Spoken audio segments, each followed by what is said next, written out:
I'm Frankie Boyle. I'm a comedian, and I've always loved football. You've got a crowd in. It's like my first Edinburgh Fringe up there. This year, Russia will host the World Cup for its first time. How do you think the World Cup's going to go? Brilliant. Come to Moscow, don't be afraid of anything. Come on, what can go wrong? When the BBC was looking for someone to explore Russia in the build-up to the greatest show on earth, it had my name written all over it. In the run-up to the 2018 World Cup, relations between Russia and Britain are so bad that nothing I can say or do could possibly make them any worse, is the lie that I told BBC commissioners. But there's one problem. I'm terrified of flying. So my 2,000-mile journey from Glasgow to Moscow relied on cars, buses and trains. Not the best way to navigate the largest country on earth. Нет, он говорит, на поездах ездит. А прилетали не? Он прилетел? Я говорил, он на поезде едет. А, на поезде? Да. Ох, нифига себе. But with Scotland not in this year's tournament, and worse still, England qualifying, how else can I enjoy Russia 2018? And discover a whole other world behind the World Cup. Turn you on like Bathsheba, then cut you off like Crimea. Meet my friend Vladimir. This is the sea. Oh, a wee bit of grey in the beard there.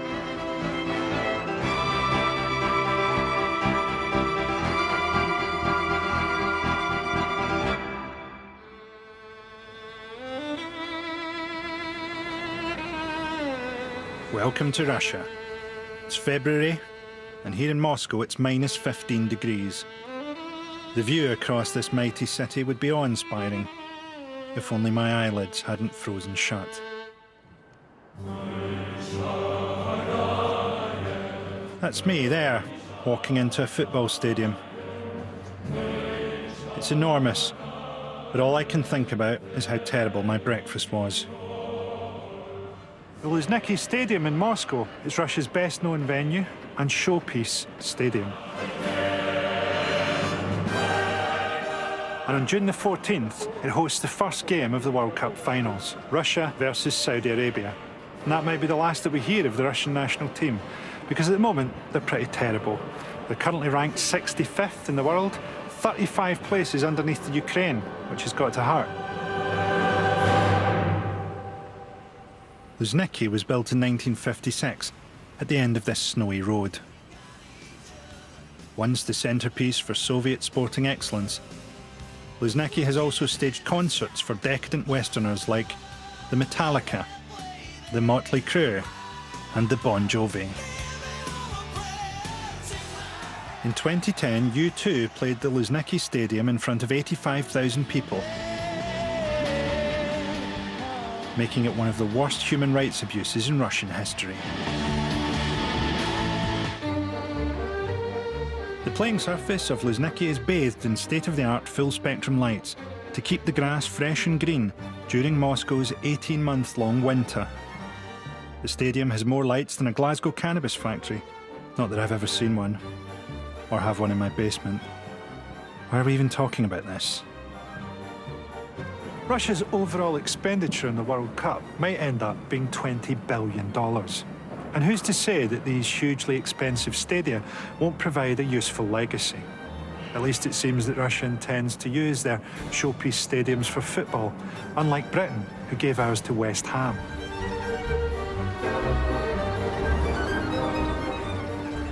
Of course, Russia isn't spending all this money just to showcase a fairly poor national team.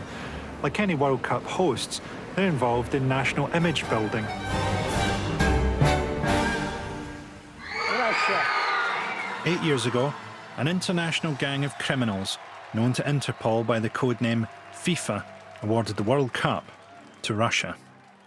Many people assume that Russia bribed FIFA to host the 2018 World Cup, but I prefer to think that they did it the old-fashioned way, with death threats. The computers that Russia used for the bid were smashed up and destroyed after it was completed. Is that corruption, or just how any of us react when we've completed a deadline? Being awarded the role of World Cup hosts was a dream for Russia. It's time to shine on the international stage. But the dream went horribly wrong. Things kicked off in Ukraine. Russian soldiers annexed Crimea. Russian fans invaded France. Russian athletes got high. Russian gays got screwed. Russian prostitutes got work. And the image of the world's largest country was in tatters. Should Vladimir Putin be leading Russia? Can any man simultaneously run two superpowers? Did Russia hack the American election? Nobody knows for sure. All we know for sure is that they recently hacked into my phone and filled it with porn just before my girlfriend looked at it.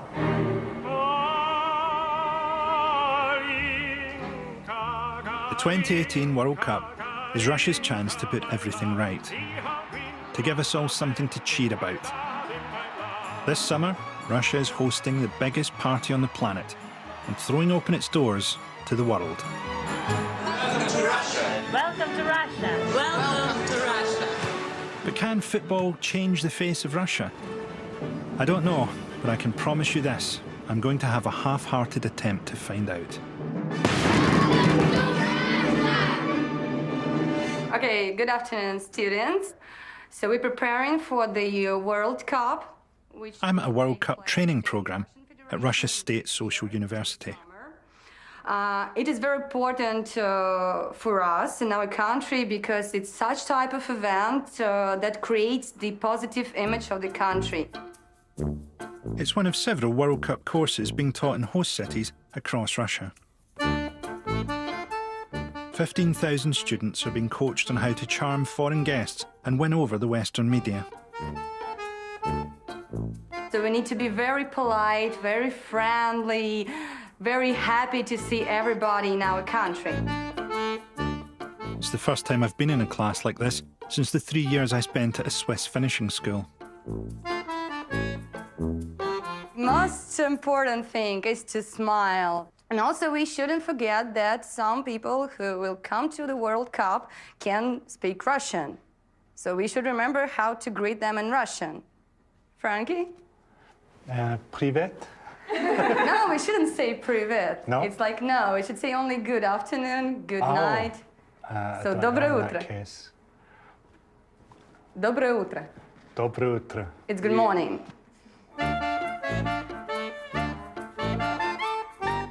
Next lesson is about helping a tourist lost in the Moscow subway. Okay, we need to go to Tretyakovskaya from Sportivnaya. It is here, just in case. So the second one?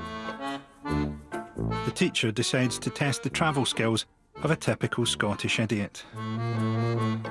How do I get to Kremlin? I go for 3 stops and then I get out and then there's a bolshoi. Here. There's a thing British people often say when they're given directions at the end, they go, you can't miss it.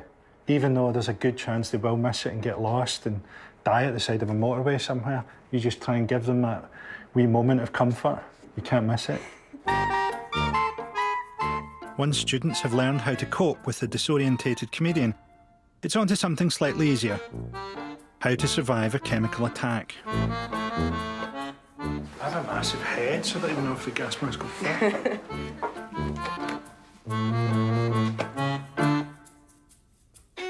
This is the first time I've felt socially at ease in my entire adult life. Take it off. Now you're ready for a gas attack? I should shave before the gas attack.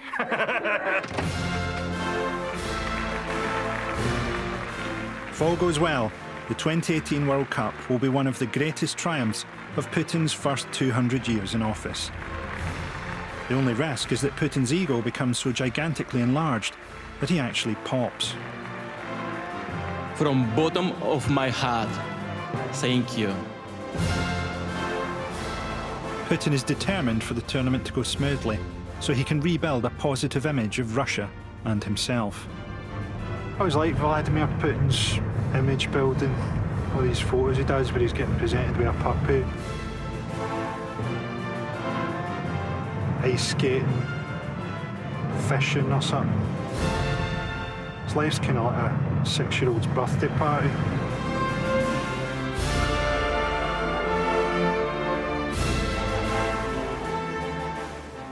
There he is on a horse. He likes a horse. He's a one-man centre parks. If I ever get to meet Putin, I'll probably take my top off and challenge him to an erotically charged wrestling match, which I'll let him win.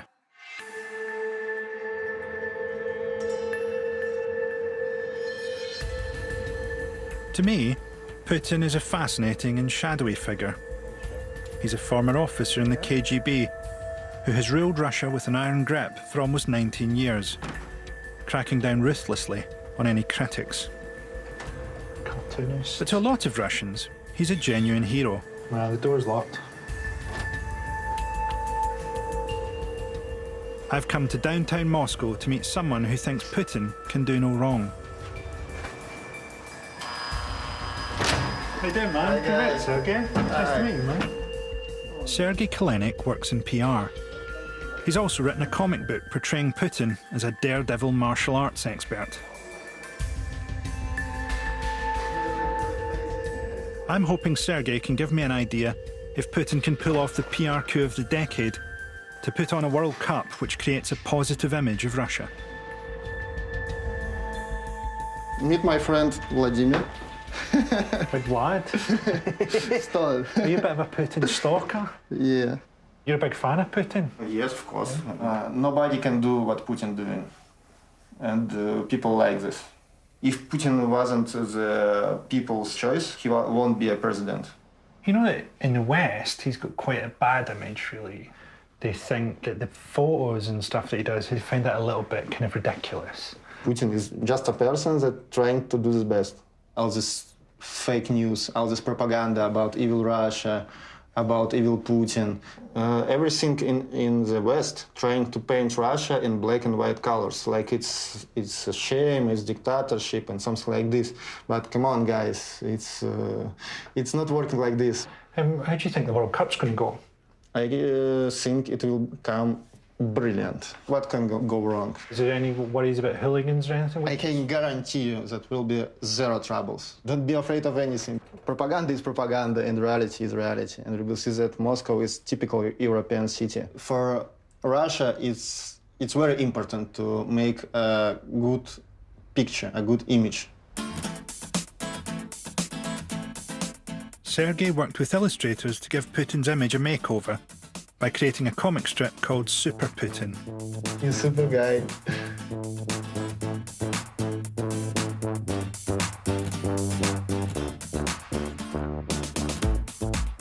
Super Putin is the protector of the nation's traditional values, fighting off an army of zombie liberals.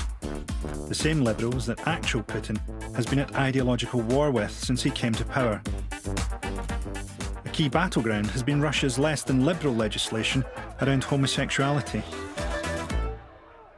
We have a different culture because in Russia culture we don't have such things of gays at all. We have. Well, you do have gay guys here. We have a guys that addicted to sex. It's not normal in culture to always say, "Come on, I'm addicted to sex." It's your local problem. You must understand, almost nobody in the world agrees with that. And it seems on the outside, I mean, other than in the Middle East or something. Yeah, but from the outside, that seems like a really intolerant position. Why? It's absolutely tolerant position. Because gay people are allowed to love whoever they want, they're allowed to make love to whoever they want, and they shouldn't be told whether they can or can't by the state. I don't know why you're so obsessed with this. I'm not obsessed with it. Because it's propaganda about Russia, the image of Russia. No, it's not propaganda about Russia, and I couldn't be further removed from the sort of people who believe propaganda about Russia.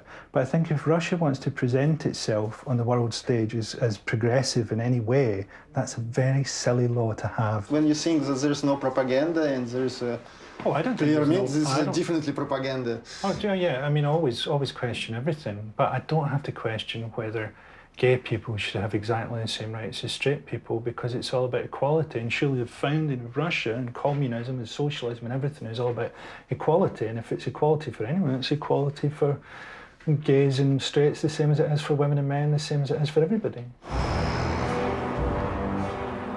I'm shocked that Sergei has such an archaic point of view. It feels so at odds with a country that prides itself on being a wealthy and civilized superpower. Ever since David Hasselhoff brought communism to an end in 1991, society has changed radically and money has flooded in. Moscow is heaving with billionaires. For young affluent Russians, image is now everything. One of the most surprising things about Russia is that loads of cafes, loads of restaurants have this kind of hipsterish vibe about it that I thought was quite a London thing. Turns out it's not. I wonder if it's because Russians own so much of the property in London. Like maybe people are like, trust me, this will work for a restaurant idea. I have 364 flats in Shoreditch. I know what I'm talking about. Or maybe it went the other way, you know? Maybe it originated here, and Russian people, when they came over to London, were like, we need to civilize this place. Start serving fries on a skateboard and pouring cocktails out of a watering can. Teach these people how to live.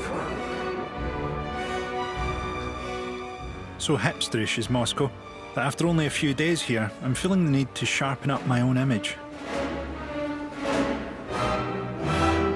In Russia, a beard is seen as a sign of masculinity and heterosexuality. And it's true. Since I've been here, almost all the men I've had sex with have been clean-shaven. But Russian ideas about masculinity are changing, and male grooming is being seen as more important. Russian men, especially the younger generation, are expected to take more care of their appearance, and trendy hipster barbershops are popping up all over Moscow.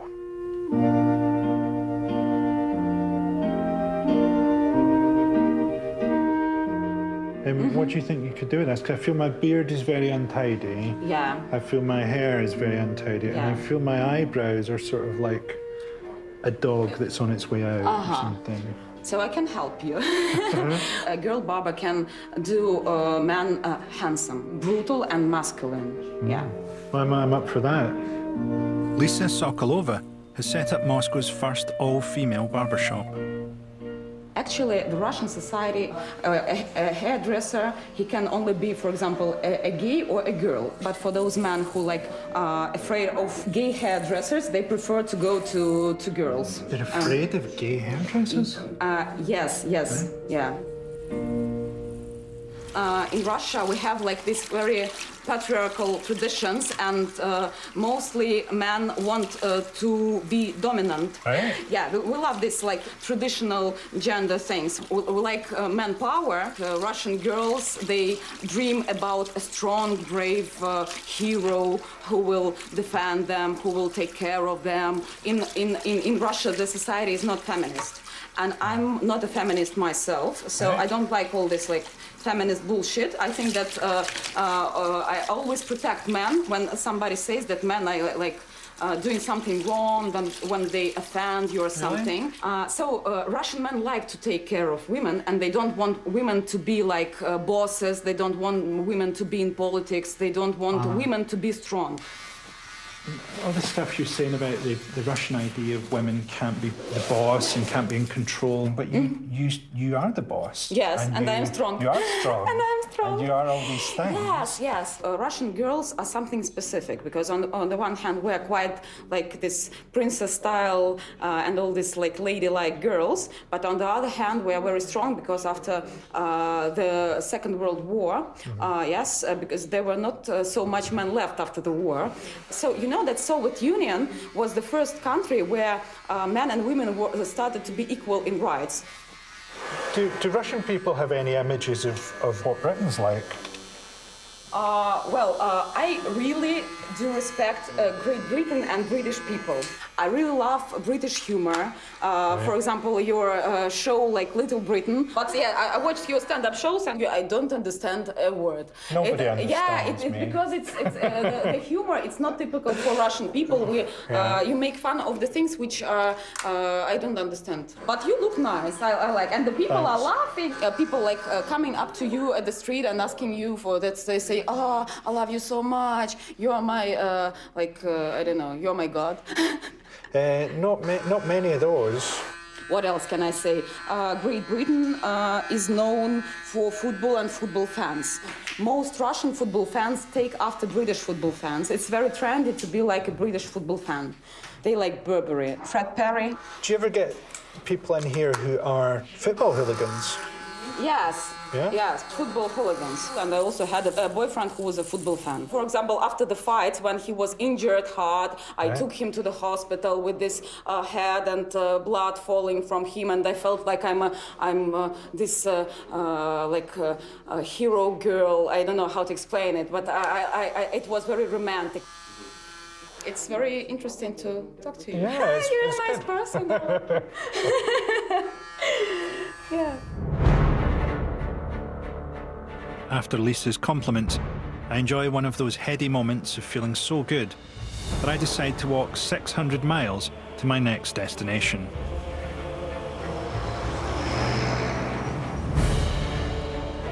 But after 5 minutes, I'm so cold that I opt to take the train. The largest city in the south is Rostov-on-Don. It has a good football team and a reputation for some violent supporters. The journey to Rostov lasts 20 hours, but it beats flying. The only reason to take an internal flight in Russia is to see the beautiful countryside as your plane cartwheels into a forest.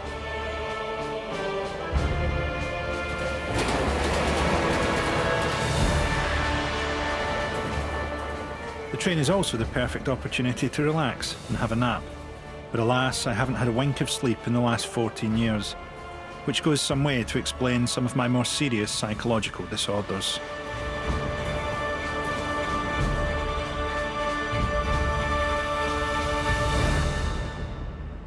Russia has 11 World Cup host cities, but I've decided to come to Rostov for a very good reason. It's twinned with Glasgow.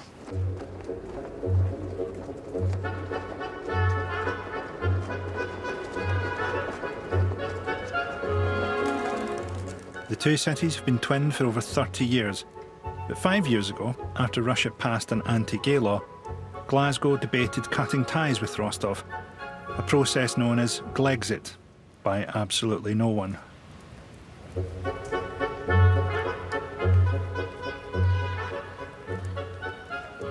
Like the two ugliest people at the disco, Rostov and Glasgow got together when every other city in the world had already paired up. When Rostov and Glasgow were twinned, the sigh of relief from Mogadishu could be heard around the world.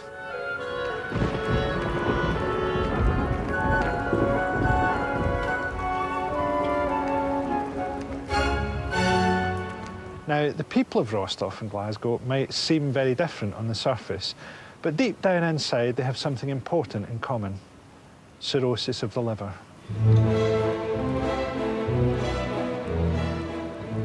And the two cities share another passion: a square goal. Glasgow and Rostov-on-Don have both been listed as two of the top 10 most dangerous cities in Europe, according to worldatlas.com. In 2017, Rostov pummeled its way to number 1, with Glasgow a very creditable 9.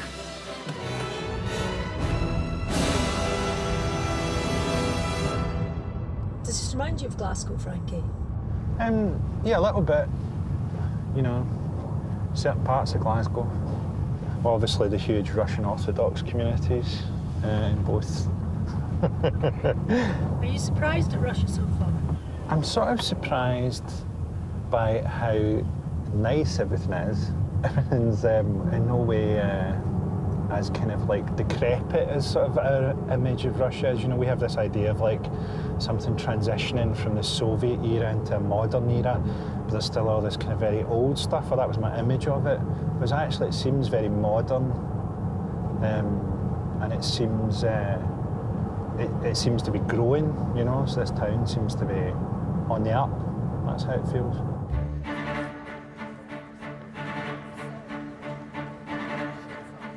During the World Cup, Rostov-on-Don will host 5 football games in its new purpose-built 45,000-seater stadium that stands on the banks of the mighty River Don. The River Don, on which the city stands, divides it into two parts, the Asian and European parts of Russia. It's a city of 1 million people with a large Cossack population. Cossacks were warriors who ventured into Siberia in pursuit of skins and ivory. Warriors so bored of humanity, they decided to fight elephants in a town where the air is made of ice. Why wouldn't you want to be a Cossack?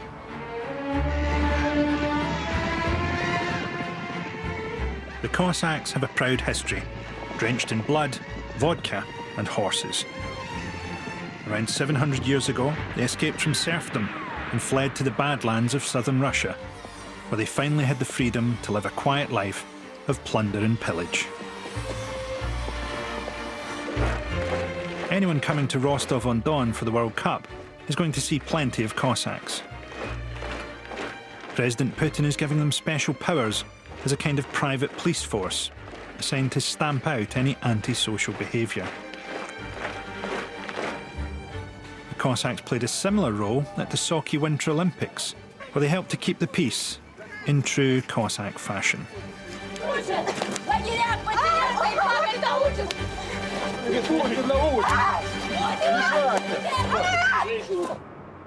Of course, not all Cossacks are whip-wielding psychopaths. There are some of a more sensitive persuasion. Here's one, Max Ilinov, the rapper. Through his music, Max wants to show the more soft and gooey side of the Cossack lifestyle.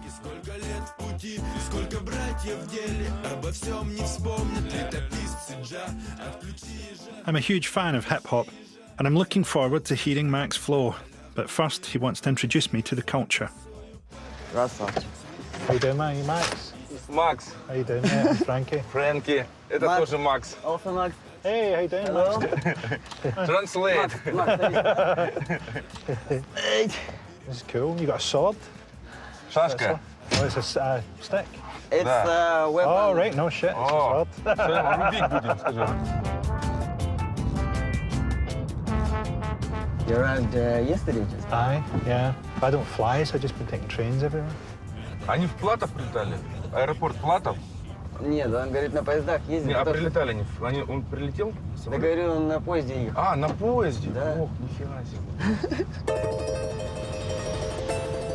Max and his brother-in-law, Little Max, are taking me to meet his mum to celebrate International Women's Day. First, they want to buy her some flowers. Можно еще раз для камеры, пожалуйста? Мы вам их отдадим, а вы нам их будете обрадовать. They've left our sword. They're not going to abandon us. Да, вот эти два супер будут. International Women's Day is a worldwide campaign to promote equal rights. In Russia, they mainly do this with fresh flowers, compliments for the ladies, and a special message from President Putin. Дорогие женщины России, от всего сердца поздравляю вас с Международным женским днем. Только вы, женщины, способны создавать радушную атмосферу на работе и в семье, брать на себя повседневные заботы о доме и детях. Еще раз поздравляю вас, дорогие наши женщины, с праздником. Будьте любимы и счастливы.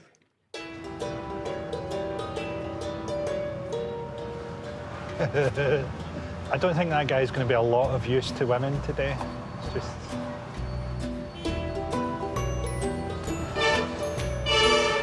Flowers.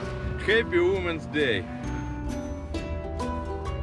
Yeah, now we are arriving to our parents' house.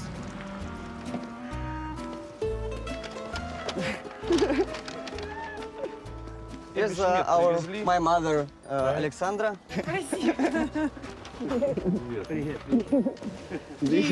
Кстати, надо переодеваться. How you doing? Pleased to meet you. I'm Frankie. Hiya. Pleased to meet you. What are these for Women's Day? This sword doesn't mind. This is his.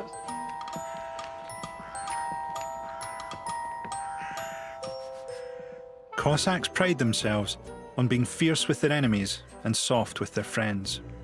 With cabbage and with liver. Liver and cabbage? Yeah, but maybe this is with the liver and this with the cabbage. Okay. But It's like vegetarian Попробуй roulette. стаканчик. it's better to test to understand where what. Okay. Drink. Cossacks drink. Is it alcoholic though? No alcohol. Abricos. Apricot. That's really nice. Okay? Apricot juice and cabbage pastries, man. Yeah. Good. I drank too much when I was younger. I don't drink anymore. Yeah. I used up my goes. And you don't drink at all? Don't drink at all. No, not for Never? 20 years. Oh no, before I drank a lot. And Too much. so you will never. No, never again. Never again. Can you drink not too much and stop at all? No. Maybe That's exactly what I can't do. That was what I was weak at.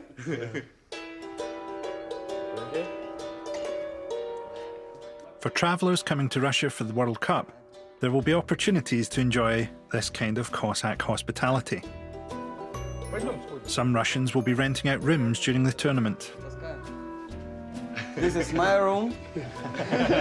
Oh, yeah. Yeah, Rostov Celtic. Right, cool, man. yeah, that's why, because I like football. But I suspect Max won't want any English fans to stay in case they sniff out what he's got hidden in the basement. Here's the wine laboratory. It's the special secret room, like a safe. Yeah. Because here is a lot of wine. Oh, wow. There's enough homebrew here to strip the paint off the fourth bridge. Yeah, this is a lot. So the key from this place has only mother. Right. And she has it on the chest. Something tells me they know where Mum keeps that key. The end, Halloween. And it's starting to make me nervous. Так, Фредерик. Давай Фредерика сейчас позовем. Фредерик. Frankie. Frankie. Max a bit drunk. If you can't remember my name, I'm not standing with that sword. Ты должен запомнить его имя, а то тебе... A drunken Max introduces me to the deadly Cossack shashka. Shashka is the #1 blade in the world. Cossacks. Шашка.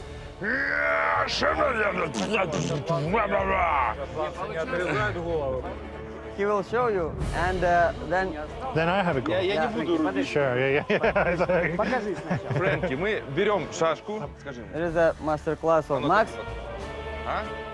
This cabbage is no match for Max and his shashka. With saber skills like these, the Cossacks helped the Tsars conquer Siberia, the Caucasus, and Central Asia in return for land, privileges, and booze. Okay. Не спеши. That was an untidy... Фрэнки. Да. A bit more strength, more power. Люба, казаки, Люба, ирландцы, Люба, Фрэнк. Okay.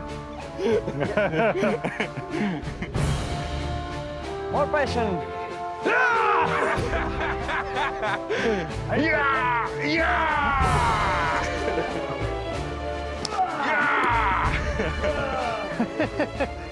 Состояние. How do you feel? Yeah, I feel intense, man. I feel like I really fucked that guy up. Very sinister. It's quite frightening to be slashing through the air with that. These traditions, first of all, love and believe in God. Then... Then saber. Yeah, First love, then love doesn't work. If you come to us with love, we give you all the love. But don't mess with colors. Да.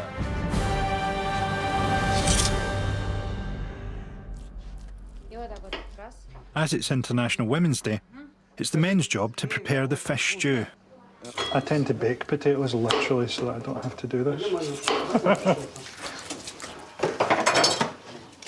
So a difference in skill levels here of food preparation.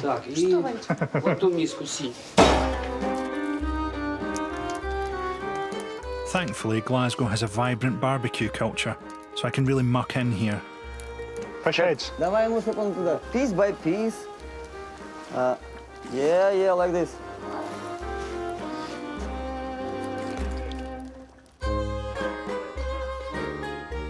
Families here live in a strong hierarchical system, where the man's word is law. Царю небесный, утешителю души истины, и спаси, блаже души наша. Святый Боже, святый крепкий, святый бессмертный, помилуй нас. Приятного аппетита! Прошу за стол. Будем мы всем вам рады, и наш дом, You're always welcome. ваш This дом, house, будем дружить. this house is your house. Friendship and love is the most important things in the world. И за это хочется... And we want to drink about this. Это... Люба!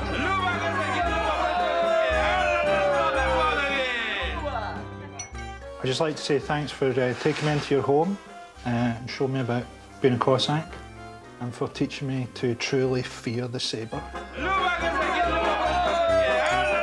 It's another round of homebrew vodka for the men and apricot juice for me and the women. I'm starting to warm to the Cossack life. Maybe I should get myself a shashka and a wife and a cabbage and settle down here. Get back on the vodka, stab a few pumpkins, go full Cossack. Why not?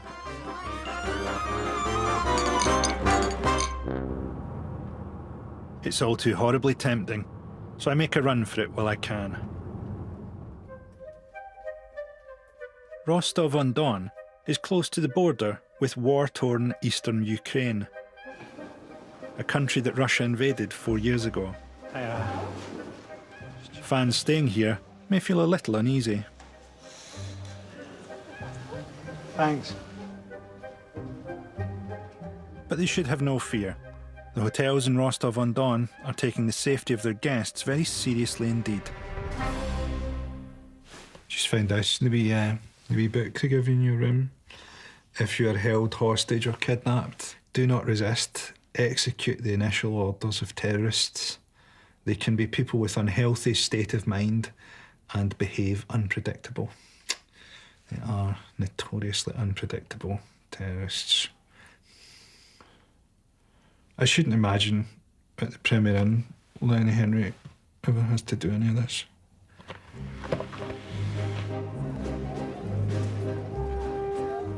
After another sleepless night, I go for a psychotic amble through the streets of Rostov.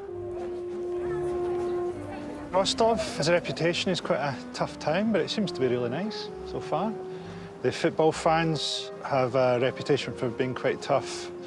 There's a big game against Zenit tomorrow, which is supposed to be a bit of a grudge match. We'll see.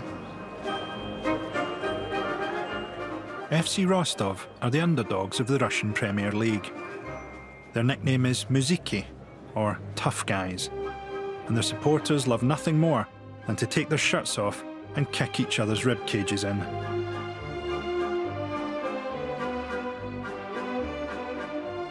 Here's a pack of Rostov fans squaring off against Moscow Lokomotiv, like two jellyfish trying to mate.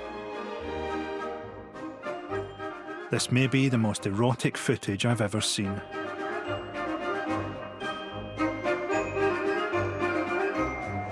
Hooliganism has been a blight on Russian domestic football for decades. It became an international problem when Russian fans ran riot in Marseille at the European Championship 2 years ago.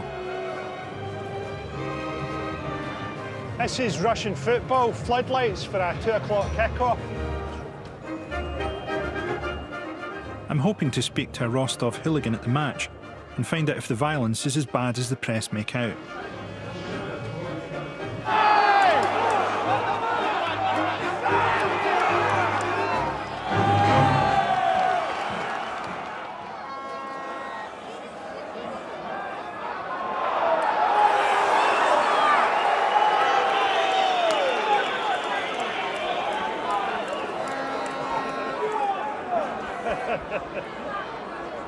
The Rostov number 9 is amazing, and the Rostov number 12 is terrible. And he keeps kind of putting him through a goal, and he keeps missing, so tension's building in this stand.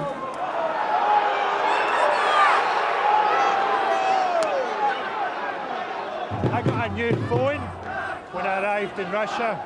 I bought it from a shop, but it's obviously like a stolen phone. that belong to a middle-aged lady, because I keep getting like WhatsApps through of other middle-aged ladies.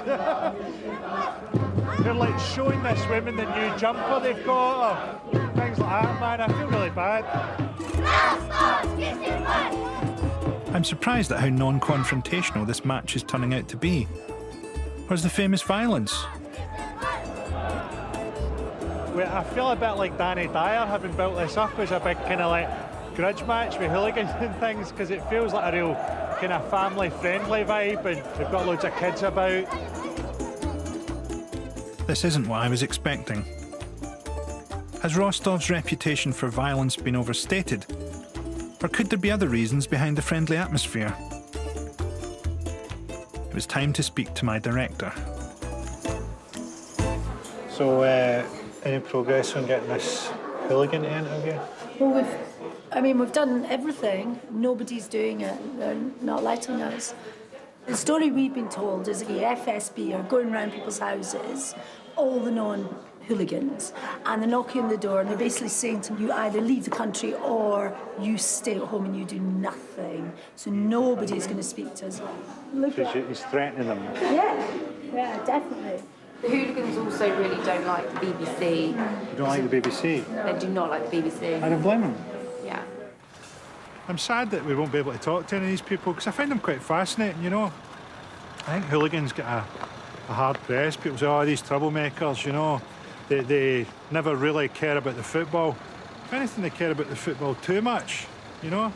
You never hear anyone saying, well, these ultras have taken the recent run of bad form incredibly well. Surprisingly calm about the whole thing. So yeah, we'd like to talk to someone like that, but sadly, it's not going to happen. There's only one thing that could cheer me up. A World Cup song. The worse the World Cup song, the more I love it.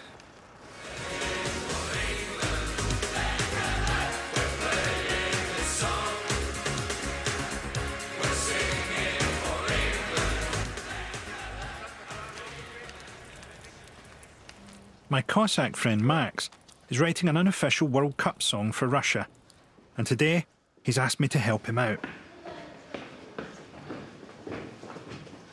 It's a terrifying building. If this was a computer game, you'd be like reloading before you went round this corner. Сань? The bleak climb up a desolate stairwell has got me in the zone for some game-changing Cossack rap. Max is rapping about the World Cup, and I've tried to rap about Russia and Cossacks, but I don't really know anything about either of those things, so it could be interesting.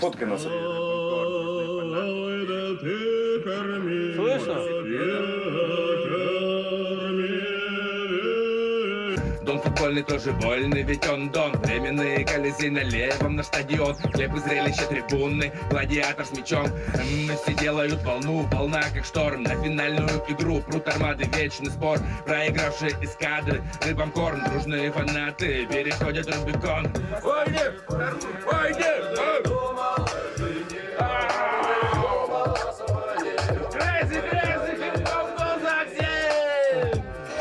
Ну или Скотланд чемпион, или Ингланд чемпион, Вообще, она вообще тема. Вот, то есть туда сейчас пойдем, наденешь и спокойно. Wait, can I hear what the beat? Подожди, что он говорит сейчас? Can I hear where the beat comes in? Да, вот смотри.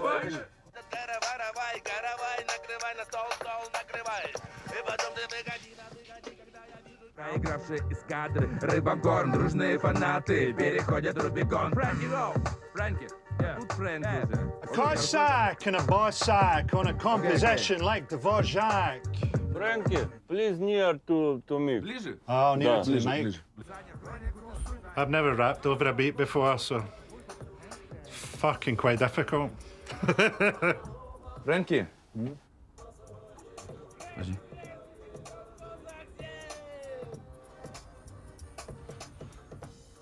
И начинаешь.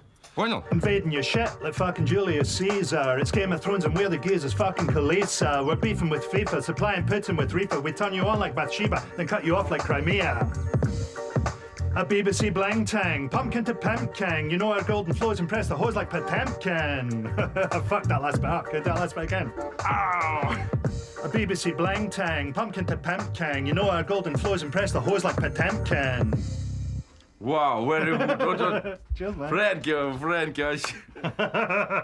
That's the first time I've done that, man. That's my first time. Да, Фрэнки, вообще супер.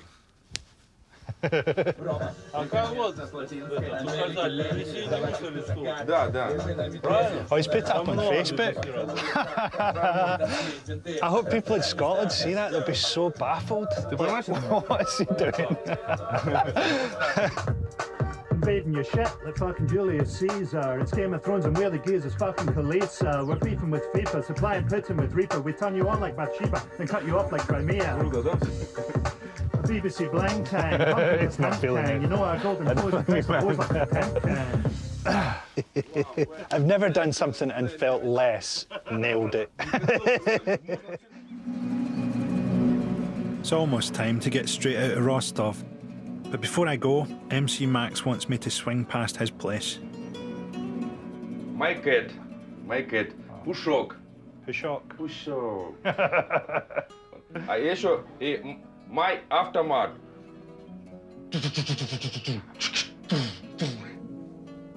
Вот тоже my picture. Это Путин. Putin, Vladimir Putin, are you a fan? Да. Каддафи. All the greats. Max likes to paint portraits of icons, which makes his next request all the more surprising. You painting. Yeah, Okay? you're going to paint me? Да. Great, man, yeah, I'm all for it. Вот садись сюда. I'm on the попробуй. saddle? Да, все, Why вообще. not? Вот садись. Вот так вот. Am I mounting it correctly? О. Фрэнки. Can I be a Это, Cossack? да, козак. Папаха. Вот так. О. Very good. Вообще классно, Фрэнки. Cossack. Козак Фрэнки. Классно, Фрэнки. Is my form right? Вообще. I'm looking across the steppes, mate, across the plains. Фрэнки супер козакс. О.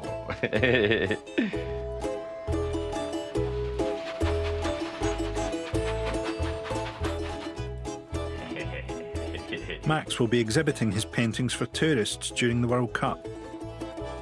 Whether my portrait will make the grade remains to be seen.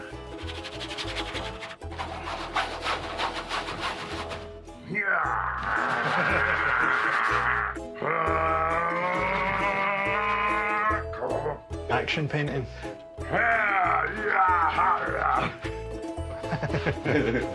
The end. Ba-ba-ba-ba-ba-ba-ba-ba-ba-bam. I think it's very flattering, man. I like it. Yeah. I think you've been kind to me, man. You've taken a few pounds off there. Frankie Don Cossacks. I think you've captured my essential nobility really well.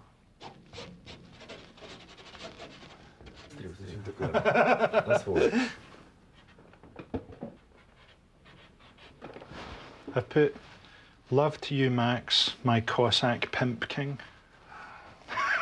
Frankie, спасибо. Спасибо. At last I've found my rightful place on this earth, snuggled in between these two legends.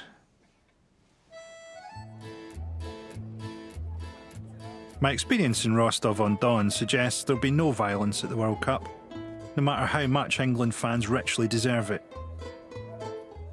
The World Cup's a chance for Russia to rework its image, and not only with videos of strange national stereotypes.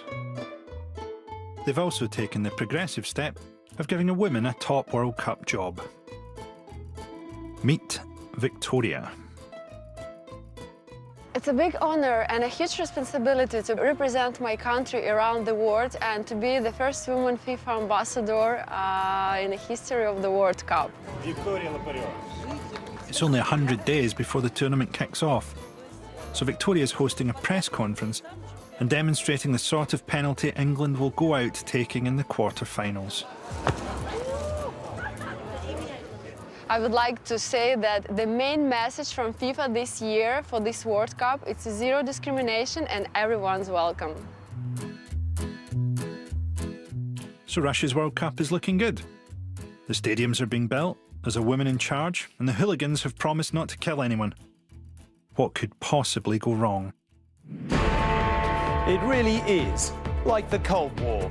Police in full chemical suits on the streets of Salisbury and a Russian double agent who worked for MI6 feared poisoned and critically ill. When a former Russian spy and his daughter are found slumped near Zizi's, it's not the prawn linguine the British press are quick to blame. If it was the Russians, could they be any more blatant? This diplomatic incident between Britain and Russia is heating up at home. MPs today are talking about trying to take the World Cup away from Russia, as if British MPs have any influence over that. It's sort of like a branch of TIRAC trying to decide what the scheduling of the Eurostar is or something. It's just all going to happen anyway. So this guy, Patrick Winter, he's saying Putin wants oligarchs out of London. I mean, the attack wasn't even in London, but I don't think oligarchs go to Zizi's, which is where this happened. It is now clear that Mr. Skripal and his daughter were poisoned with a military-grade nerve agent. The government has concluded that it is highly likely that Russia was responsible. We don't know who did this yet. Maybe it was Russia. It's quite possible it was Russia. Maybe it was Britain. Maybe it was someone else. To be honest, a guy nearly dying on a bench outside Zizi's, that's got British workmanship written all over it. Anglo-Russian relations quickly plunge into their sorriest state since Litvinenko ordered a sushi platter. And the accusations fly. It is tragic that President Putin has chosen to act in this way. I think anyone with common sense understands that it's nonsensical for Russia to do such a thing before the World Cup. It's just crazy. With Britain and Russia on the verge of World War III, I'm starting to feel a wee bit twitchy. What if the secret services are following me? How do I even know what they look like? Maybe it's her, working undercover. Maybe it's me. We're out filming today. Everyone in the crew's getting messages from home, contacting us all going, are you safe? Is it safe out there? Britain has expelled 23 Russian diplomats and the royal family aren't going to the World Cup.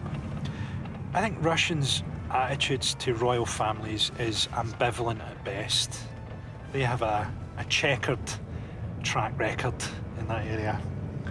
And we've not noticed yet us getting followed by any security services or anything, but to be honest, I would welcome being compromised. I think today I'd quite like to be pissed on just to warm up, to be honest.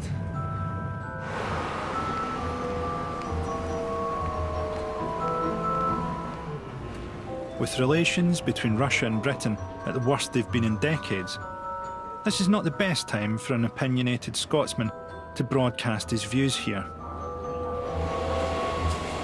But I've been invited back to Moscow to do exactly that on an English-speaking radio show.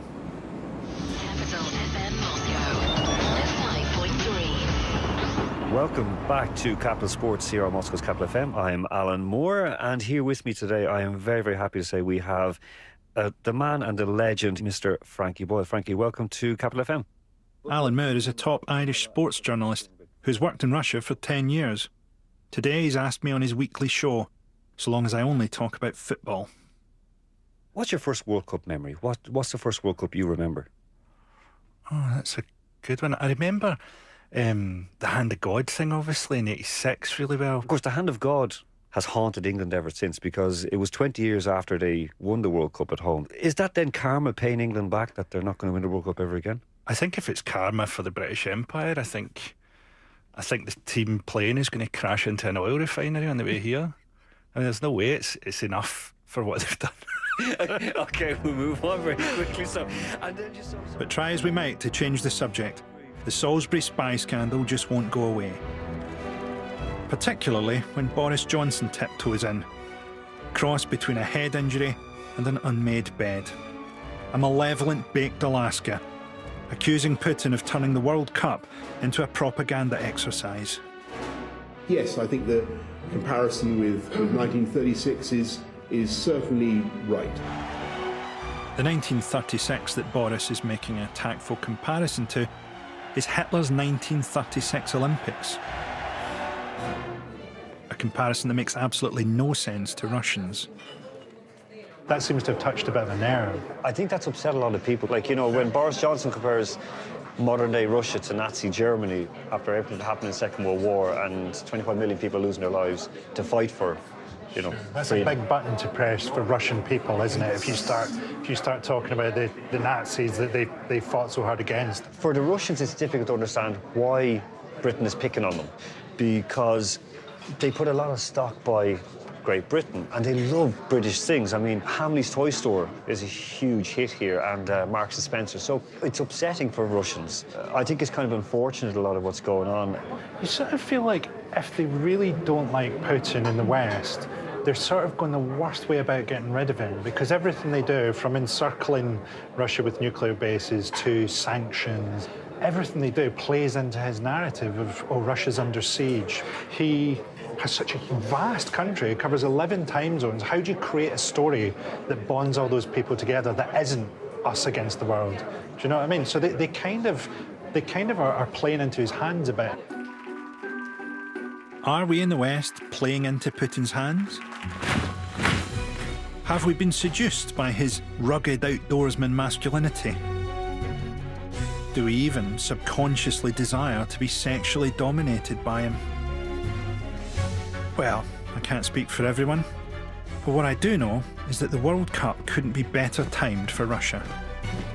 With World War III inching ever closer, what greater distraction could there be than for Russia to host the biggest show on earth? A lot of people are worried about this World Cup. And strange as it is to see FIFA associated with corruption, the choice of Qatar as the next World Cup venue has surely taken some of the pressure off. Russia must know that to be seen as a fairly safe choice, all they need to do is avoid working any slaves to death or stoning the wags. Of course, this has been billed as the tournament from hell, because the tournament of minor transport delays to some venues wouldn't sell any newspapers. Anyway, they don't play football in hell, they play cricket. They play cricket all day long, and every 1,000 years they have a break for the Tour de France.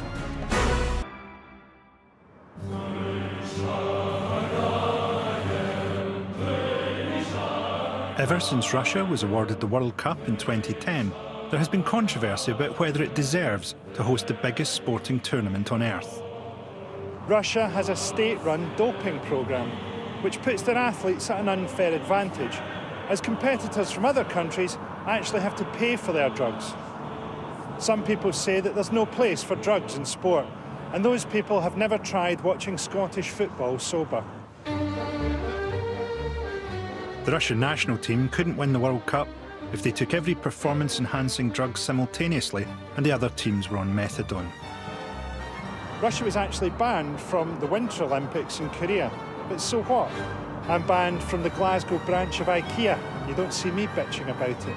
When I need a shit, I just use the lavatory displays in B&Q. Today, the Russian football team could probably only have qualified as hosts. Russia haven't always been terrible. In the Soviet era, the national side made it to 3 World Cup quarter-finals and a semi. So with the tournament about to kick off, I want to find out what's happened to this once great footballing nation. In the post-communist era, Russian wealth has become concentrated into the hands of a few billionaires. It's very different from Soviet times, when wealth was shared among a few party members. When they're not buying up swathes of Kensington, billionaires have been known to impulse buy a football club for the price of a mid-range sex yacht. It's very tiring being a Russian billionaire, as you have to spend most of your day forcing your rivals into a wood chipper. Indeed, Russian billionaires are so preoccupied with forcing their rivals into wood chippers that the makers of wood chippers have become billionaires. And it's not just English clubs that Russian billionaires have got their eyes on. In 2003, former military apparatchik turned oil dealer Leonid Fedin splashed out on Russia's most famous club. And now Spartak Moscow have had a facelift bigger than the one that's made Simon Cowell's dog no longer come when he calls it. They have a brand new World Cup stadium thanks to Fedon, at a reported cost of £350 million. In the World Cup, during the groups, they're going to have Argentina, Iceland here, and then I think they've got Belgium, Tunisia. So imagine seeing Messi here or seeing De Bruyne here. Feels like the crowd's right in on top of everybody. And then at the end, I think it's the end of the groups is Brazil are playing here. Should be amazing. Today, Spartak Moscow are the plaything of a running dog of capitalism, but their origins are more humble. In early 1900s Soviet Russia, the army, the police, every state institution formed their own sports club. Spartak were created by trade unionists and known as the People's Team. Spartak are Russia's most successful team.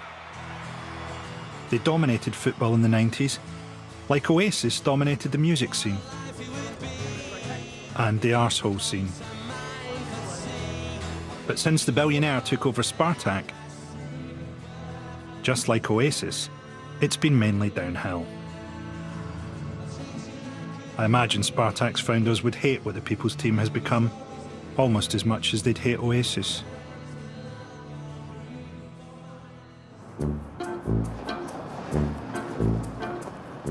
I've come to this wealthy neighbourhood in Moscow to meet one of Spartak's biggest fans.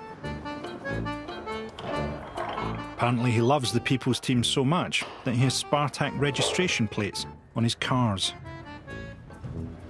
Is this the right one? What number are we? I'm not sure. We've all totally forgotten. Floor 5? Valeri, how you doing? Come on in. Nice to meet you, man. Please take your shoes off, huh? That's a Russian thing.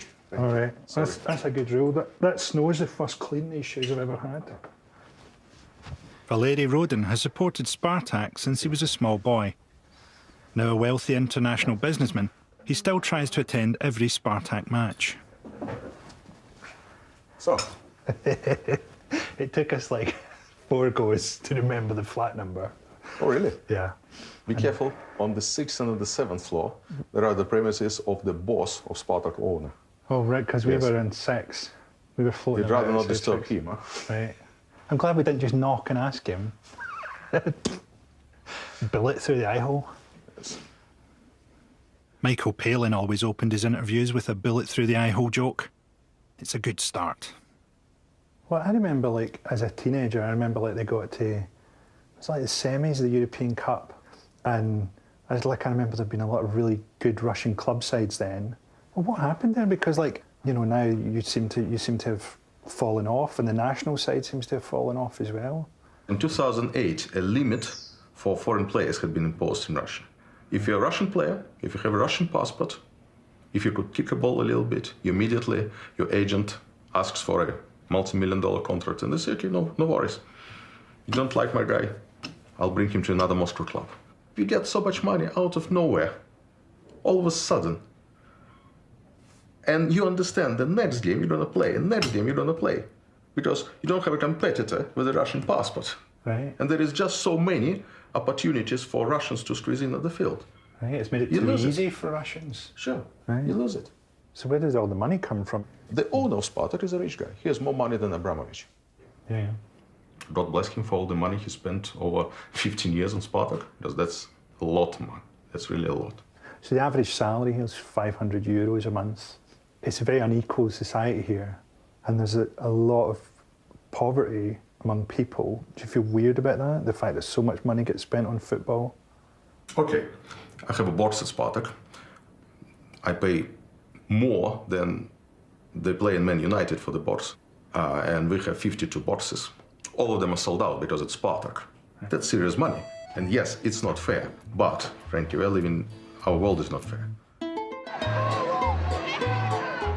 Later on, Valery will be taking me to see Spartak play. Spartak are currently ranked 89th in the world by Football Database, while their fans are ranked 13th in the world by Ultimate Fighting magazine.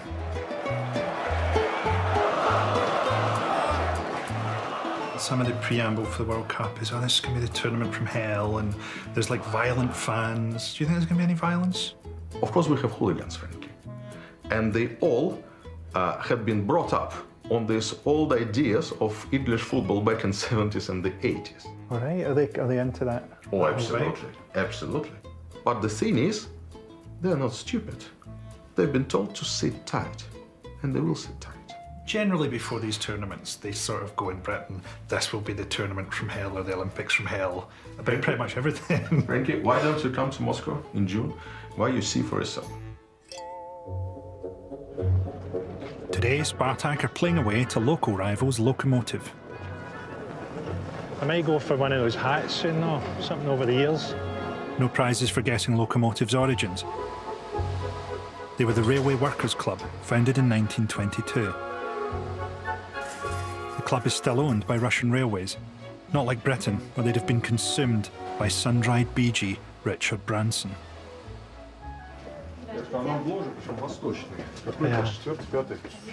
Where are you taking him, Valerie?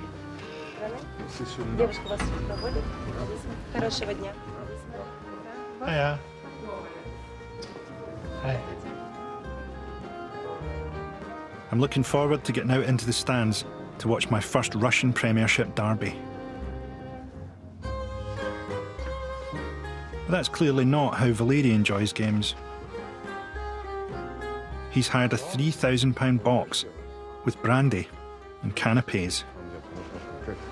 Noticed that there's like 7-foot-tall female hostesses here who you sort of say hello to, but there seem to be, the thing between men is a sort of formal nod, very kind of sombre. We're soon joined by Valeri's Spartak mates, the great and good of the Moscow business community. Oh, Frankie, you're invited to bet. You just give the result, any result. Okay, based on the fact that Sparta were in my hotel last night drinking, so I'm going to go 2-1 Lokomotiv. 2-1 Lokomotiv.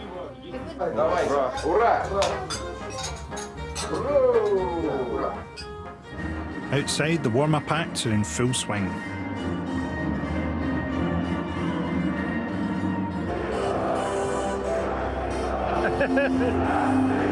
It's Eddie Van Halen's jump. It's a weird thing, because it's Russia, you don't know if that's supposed to be nostalgic or if that's them trying to be up to date. You know, it felt like it felt like 1994 or something. I'm not sure if they're cheerleading or offering a semaphore severe weather warning. All the classics.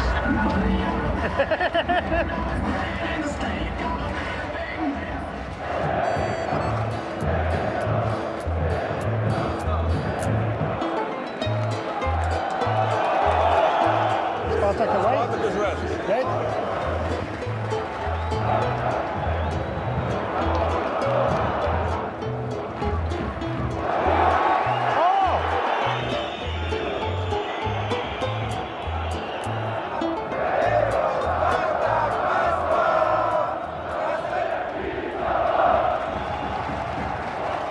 Quite a mental experience. There's a kind of flag waving bit and it feels quite Viking and stuff.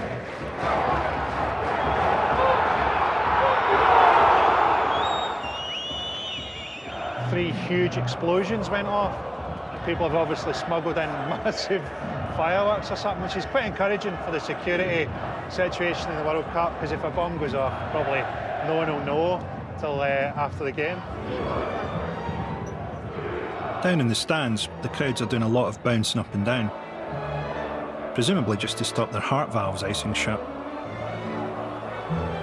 They look like they're having a lot more fun down there in the stands than up here in Valeri's corporate box.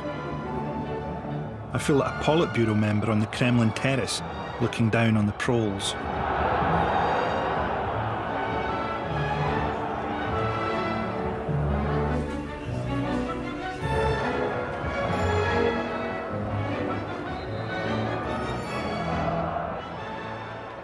The game ends in a grim 0-0 draw, so I lost my bet. My toe is turning black, it's time to warm up with some corporate hospitality. I wonder if salmon-filled vol-au-vents is what the communist founders of Spartak had in mind when they formed the People's Team.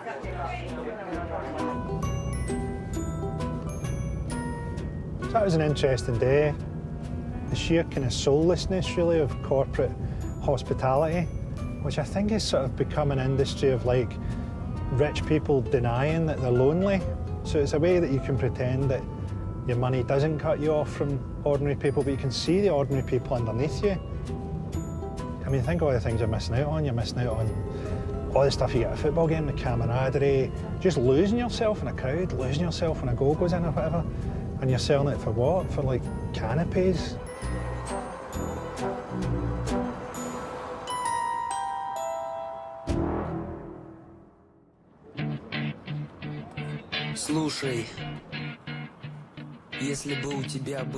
In Russia, like most of the world, the people's game is now the rich people's game, with money making it as joyless as a bedtime story from Mick McCarthy. But some grassroots teams here are trying to reignite the passion for the game, with the Moscow Street Madness team at the forefront. Street Madness believes that playing on the streets is where the greatest players are born.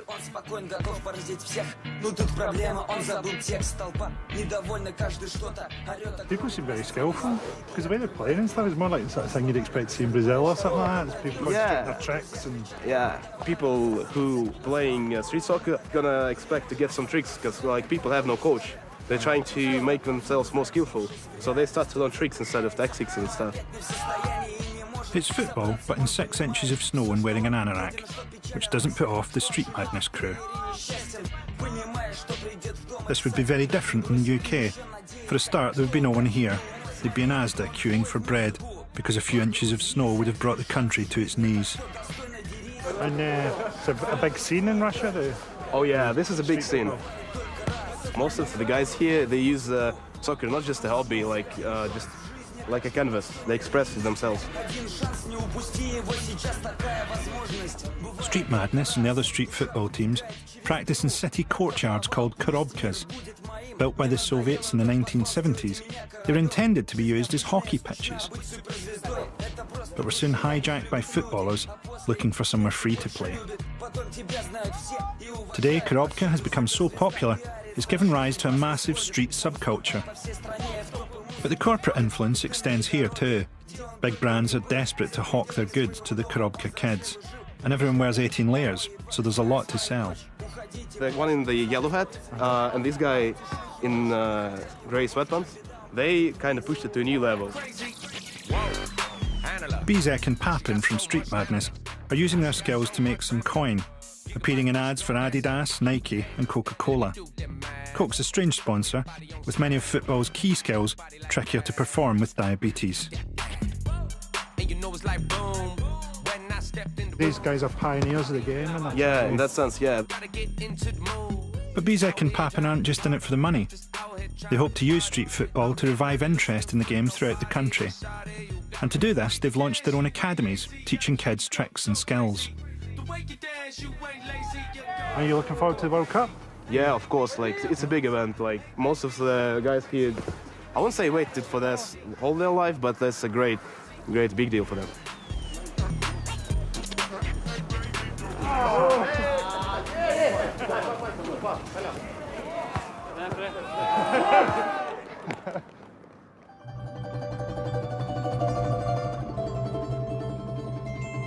Football is big money in Russia, but not every club here is owned by a billionaire oligarch.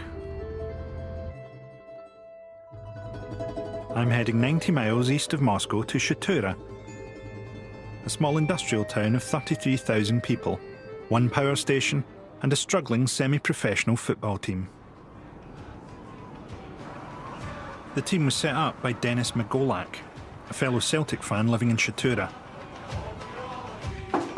He loves Celtic so much, he named his own football team after them.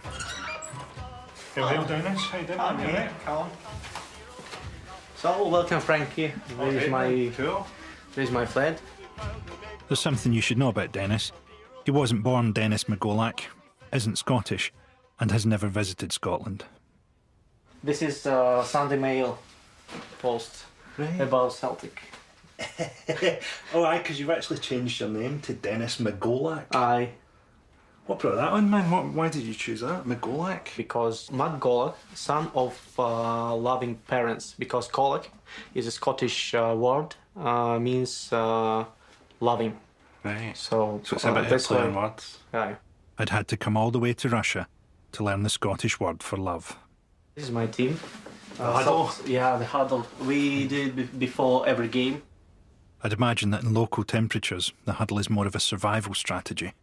And this is signs of first team. Oh, right, you've got this is your Celtic, Shatura Celtic. Yeah, this is our badge.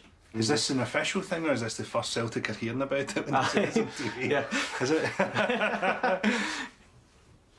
Manager Dennis has taken Celtic Shatura all the way to the Russian 3rd Division. I have no idea if that's good or not. I thought the Russian 3rd Division was the battalion of tanks that annexed Crimea.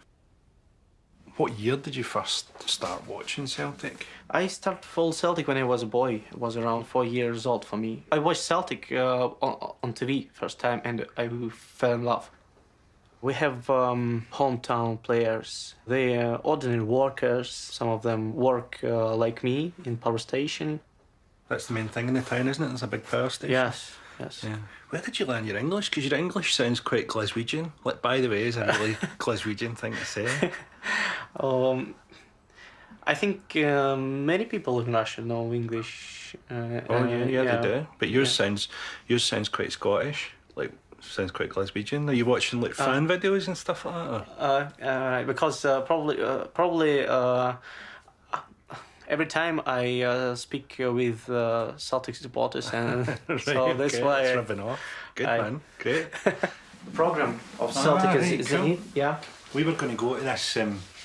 Myself and Dennis, the Zenit Celtic leg over here, but thank God we missed it. That was really hard watching on TV. I don't know what it'd been like being there. I missed the game thanks to a 4-day train journey, but Celtic lost 3-0 away to Zenit. That was Lee Griffiths? Aye, Lee. He had a birthday, so this mark is a present for his birthday. There you go. Amazing footballer. Looks a bit like an ultrasound.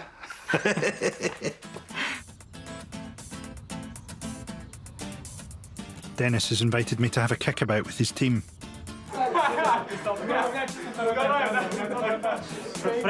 Frankie Boyle. Давайте поприветствуем его.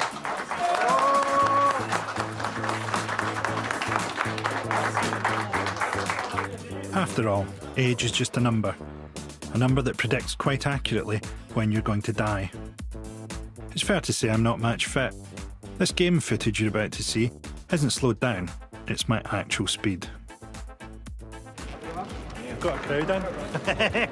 It's like my first Edinburgh Fringe up there. Hopefully she's Googling CPR. Will be our captain today. Thanks, man. Bit of a shocker for the fans, the introduction of a 45-year-old captain.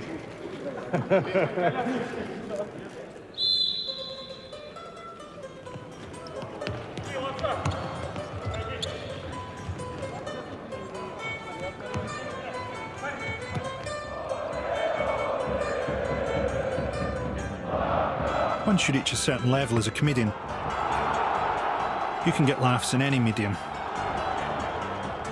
These guys prefer my early stuff.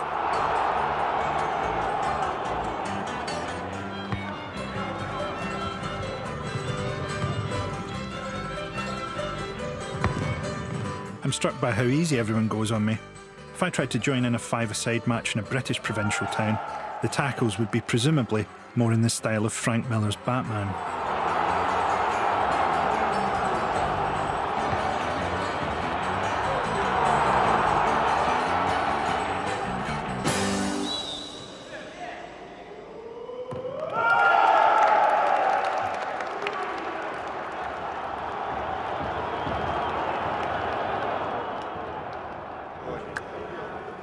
Man of the match today is Frankie Boyle. One place. Fantastic. Wee Russian ball, wee bit of grey in the beard there as well. That's quite a nice touch. Nice bit of detail. After good match, all Russians drink vodka. Oh, is there vodka in there? I thought Don't say all. Thought wee dogs all the way down, it's actually a bottle of vodka. A fitting Man of the Match award in a country where deaths from alcohol poisoning are marked up as natural causes.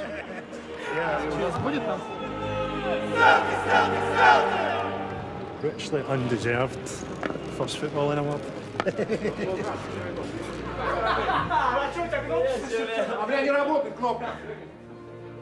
Хуя себе. Вот так вот, блин.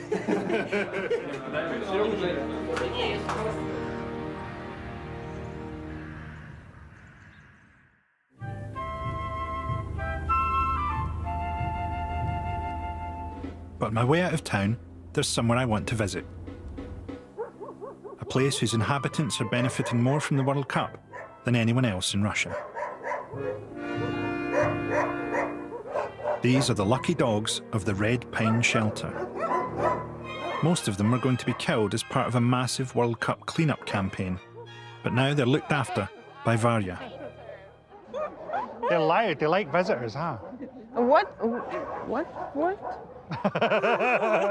Are they barking because there's new people here? Yes, they're like, it's like greeting, like, hello, take me home, we're waiting for our owners. Yes, they love people. And we'd read dogs are going to get rounded up for the World Cup. They were going to get exterminated. It's the same amount of dogs even before the World Cup. So there are lots of homeless animals, not because of World Cup or problem in Russia, but because problems of people who are not really responsible. Russia has 2 million stray dogs roaming its 11 World Cup cities, so dog-loving Putin ordered that they're all sent to shelters like these. Right after he cancelled his order, calling for them all to be exterminated by canine death squads.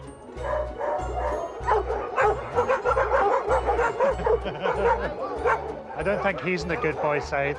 I think you're going back to the bad boy side, aren't you? The decision to save the dogs from the death squads was prompted by an online petition of 2 million animal-loving Russians.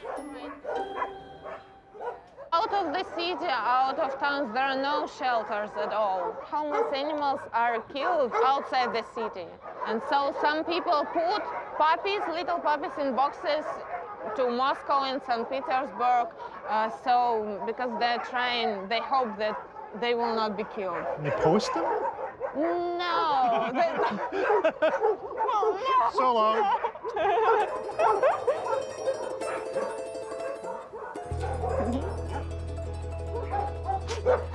I want to kiss you. Together they could push me over. They're friends. Just as you said that. You had a dark side hiding there. Thanks for showing us around, Varya. It was really good. Thank you that you come here. Thank you very much. It's a good thing you're doing. I was going to tell Varya a story there. I managed to stop myself in time. I went to Romania about 20 years ago, went to a town called Vulture, and a new mayor had just been elected on a ticket of getting rid of all the stray dogs. And what he did was feed all the dogs to the lions in the zoo. It was so bad, Brigitte Bardot turned up. That's a bad sign if you're a dog, isn't it, if Brigitte Bardot turns up? It's like John Simpson checking into your hotel. You know, it's not going to be good. The big question is, what happens to these dogs after the World Cup? I've slipped Bridget's number to Varya, just in case.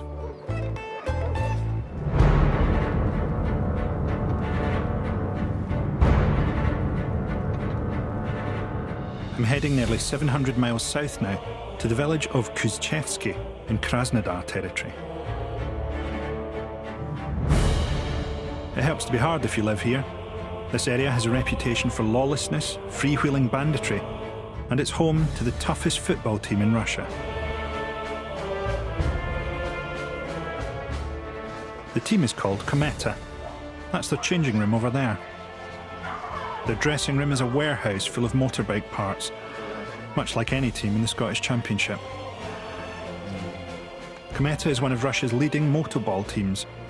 Motorball is like football, except played on bikes. Football at a different speed and scale. Is this the ball? That's it? Cool. I've watched a bit of it on YouTube. It looks quite dangerous. Dangerous, very dangerous.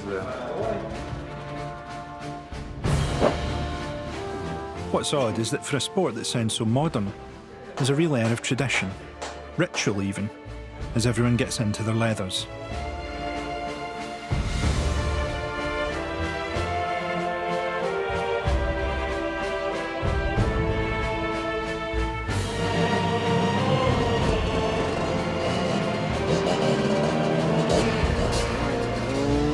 Motorball is the fastest team sport in the world. We're just warming up, taking a few shots of the keeper here. He doesn't look it, but he's a cat. He's a master of catching the big ball. Your best hope pretty much is to wait until he's saving one from the kids and then sneak yours in at the side. Always a bad sign for a goalie if you have to wear a crash helmet.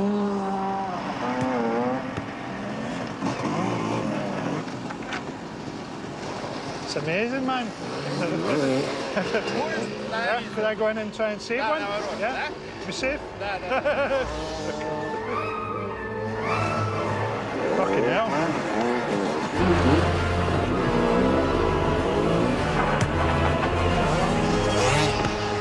It's really painful to save.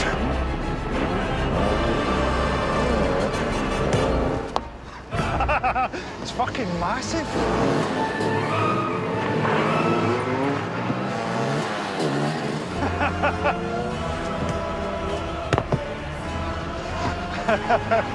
It's really fucking sore. Oh, fuck.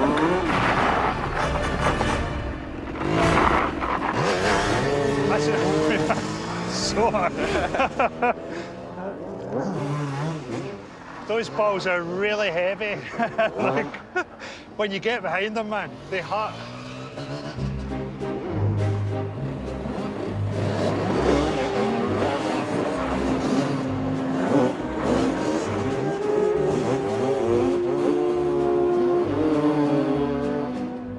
Russia may be struggling at actual football, but when it comes to motorball, it enjoys international dominance. It's weird, isn't it? Because I thought it was like a kind of amateur thing we were coming to. Do you know what I mean? And it'd be a bit scrappy and stuff, but they're actually full-on brilliant at it, aren't they? Wonder what the injury lists are like in this game, you know? Ilovich is missing this season as he's lost both legs at the knee.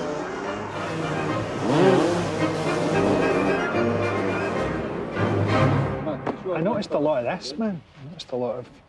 You need to be able to do this and get it from behind you because the bike's going so far. Через спину, мяч ты когда пяточку бьешь. А, пяточку. Вот так? Yeah. That's a part of it. Yeah. Ну это понял. I noticed as well. Машина проедет? Прокатите? Да, проехал. А? I can прокатить вас. Проехать на мотоцикле сзади. Oh, you can do it? Huh? All right. No. Some of my teammates are whisking me off for a post-match surprise. This is a banya, and what happens here is that we get really, really hot, and then we get some leaves out, or some sticks essentially, and I will be beaten with these sticks. And then I have to jump into a plunge pool. Apparently it gives you a real high. This is a venic massage. Being brushed with a leafy bundle of twigs will boost my circulation, slow down the aging process, and soften me up for the beating that lies ahead.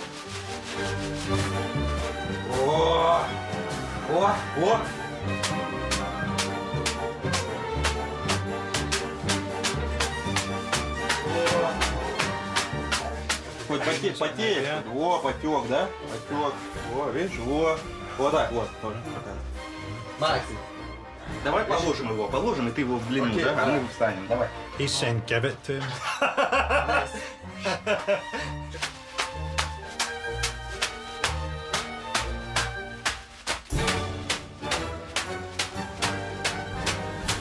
instincts were correct. This is very important organ. Окей. Можешь и в душ. Это как ты решишь. I don't have to jump in the pool? Если хочешь, I'm Russian. Yeah. Jump. Russians jump, I'm jumping. Окей, красава. Ready, go!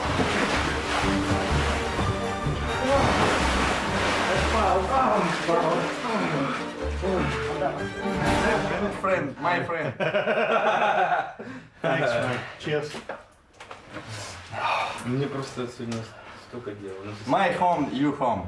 Thanks, man. Lots of Russians have banyas in their homes. They're a great way to bond. You like what sports? Football. Everyone in Scotland's obsessed with football, soccer. Football. Yeah, totally. Cricket. Not cricket. Man. I hate cricket. Rugby. You look Do you have women? Wife. What this is about? Would I be here if I had a woman? Не было мужчин, женщин.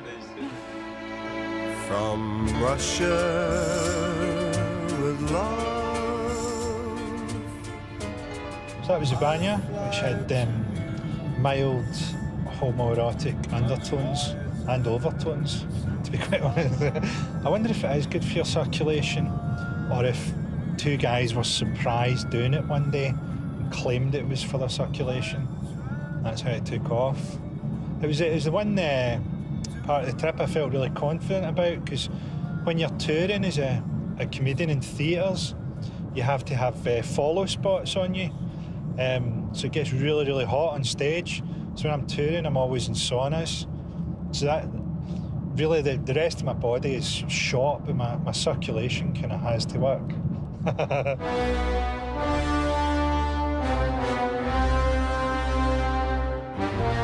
Next stop, St. Petersburg, a World Cup host city and Russia's cultural capital.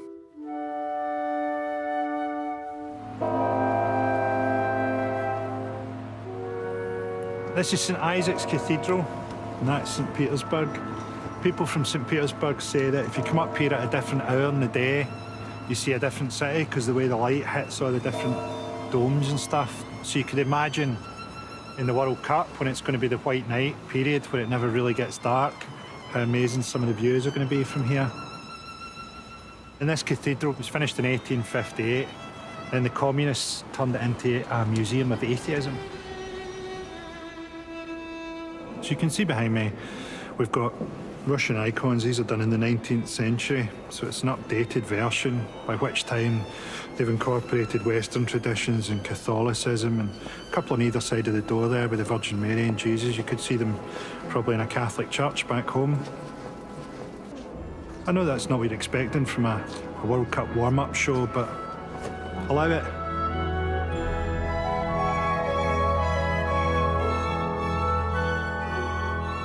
Communism might have turned this place into a museum of atheism, but capitalism put a gift shop underneath the resurrection. Swings and roundabouts.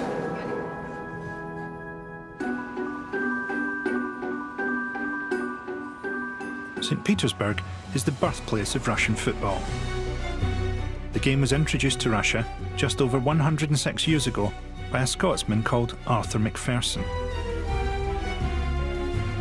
To find out more, I've come to visit a football collector who knows more about the game than anyone else in Russia.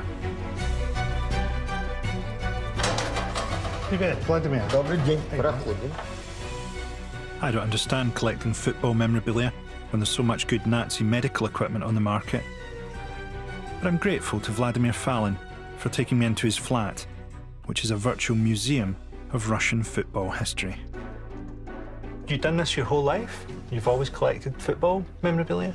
Я начал где-то в 69-м году. 50 лет, и можно сидеть и писать книжку. Жизнь прожитая впустую.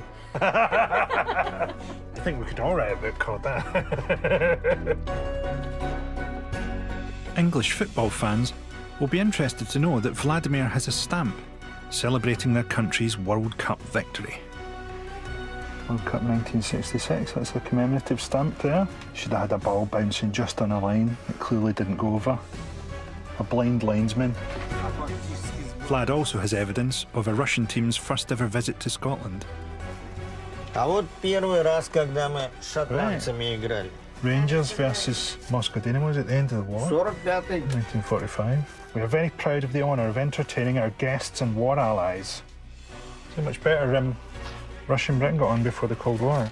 Понимаю, что Фрэнки, болельщику Селтика, очень неприятно держать в руках программу Glasgow Rangers. I think it's a fascinating historical document. Oh, I want to check they got beat. What was the score in this one? Ань, переведи ему, что счет тогда был 2-2. Looks like Vlad's on a roll now. Первая игра с шотландцами на уровне сборной. At Hampden, 1967. We would have had a really good team then. How did we do? We're at home. We lost 2-0. In 1960, we were good then. At last, Vlad addresses the reason I'm here to see him and introduces me to the Scot that brought football to Russia, Arthur McPherson. Businessman, philanthropist, head of many sports organisations and unions. He devoted all his life to the development of Russian sports. Он в судьбу российского футбола внес огромную лепту. Был фанатик спорта, хотя сам он не спортивный был человек. Arthur was from a Scottish family of expats and became the first president of Russia's Football Federation in 1912. It's got his stock, for a footballer, Arthur McPherson. Потому что если нас вместе соединить с Фрэнки, вот это по комплекции Макферсон, капец. То есть какой из него, мягко говоря, спортсмен. That's enough of me trying to shoehorn Scotland into Russia's World Cup. Here's a scene I want to shoehorn into this programme. Tomorrow, I've kind of got a half day off and I'm going to go souvenir shopping. The kids want some souvenirs. I always think that's quite a middle class, working class division, souvenirs, you know. Because if you're middle class, a souvenir is like something you buy for yourself, you know, like a sort of conversation piece.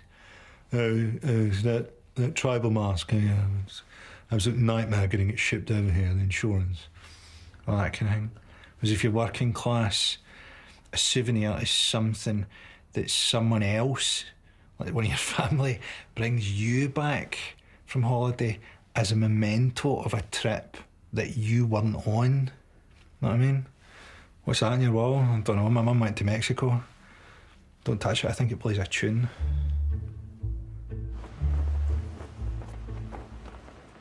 Right, back to where we're supposed to be, St. Petersburg. Every World Cup needs an animal oracle. In South Africa, there was Paul the octopus. In Brazil, Norman the armadillo. And in Russia, it's Achilles the cat. Achilles is one of 75 cats living in St. Petersburg's world-famous Hermitage Museum, but he's the only one with the power to see into the future.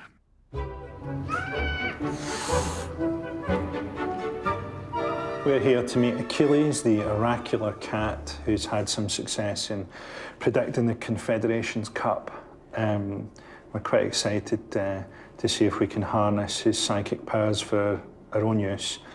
Apparently, Achilles only developed his ability to tell the future after he was castrated. If only he'd developed it the day before, he'd have known not to get in the car. So we've decided to ask him here today, who's going to win World War III? Will it be Russia or will it be the United States? Achilles? Achilles sat in his tent. You've swapped them around now. That's the United States. If I have to do this, I'm taking it seriously. But Achilles obviously isn't. It's time to give up.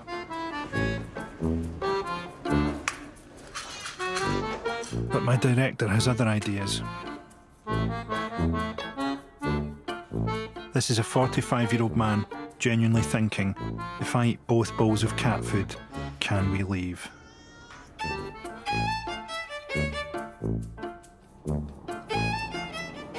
There we have it, Russian victory in World War III. It's what the West deserves.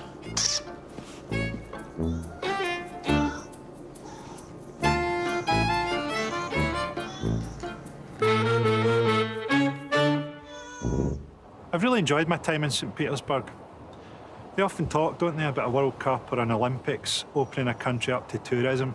But in Russia, you feel that it could really happen. Also, it's very cheap here for Westerners. The ruble has crashed a couple of times. The first time on the back of gas prices, and then the second time on the back of sanctions. So, while we are all trembling on the brink of World War III, the silver lining is snacks here are very cheap.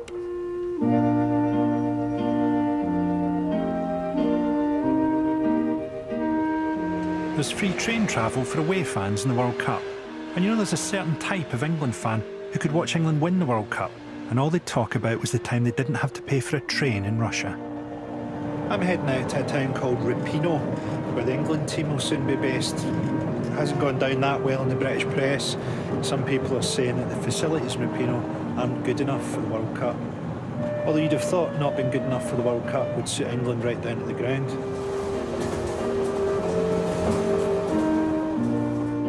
Rapino is a village tucked away on the Gulf of Finland. It's a lively weekend resort for wealthy residents of St. Petersburg, who escape here in the summer for its golden beaches and clear blue waters.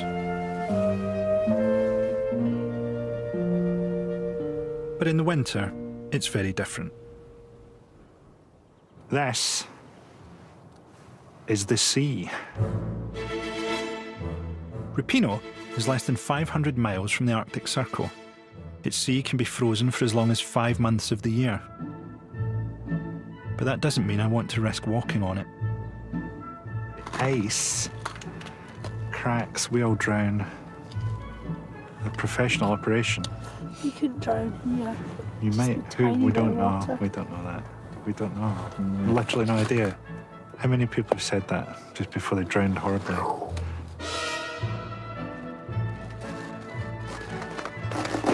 Fucking hell! This is the sea. Sports journalist Ivan Zhidkov has lived in Rapino all his life. I only trust the ice if you're on it. He's braced for the English invasion at this year's World Cup. It's crazy to think that in a few months there's going to be like England fans sleeping it off on this beach, isn't there? Yeah, it will be umbrellas, sun umbrellas over there, and people are going to be swim here. So it will be a good advantage for Russian and English people to meet each other. I have a feeling if the results go the wrong way, this beach could be like the D-Day landings. Do the people of Rapino really know what they're letting themselves in for this summer? Particularly following the spy poisoning scandal. I'm sure that most of people in Russia, they even cannot understand what's going on. With poisonings, whom poisoning, who poisoned, and why. So, and I'm totally sure that the same is in UK. Yeah. But I think it has nothing with football. So I'm pretty sure that it will be hype about that until the first kick-off whistle. After the first kick-off whistle, it will be silent and only football. Ivan wants to show me where the England team will be training. The ground has been specially chosen by Gareth Southgate because it's remote, far away from the prying eyes of the press, and has round-the-clock security. But there's a problem. The fence is too wee. So this is it. You can see how they're a bit worried about the fence. You can see in. It's very easy to get in and to get all secrets from tactics and all. Do you think they'll raise it before the World Cup? I think they have to do it. Yeah.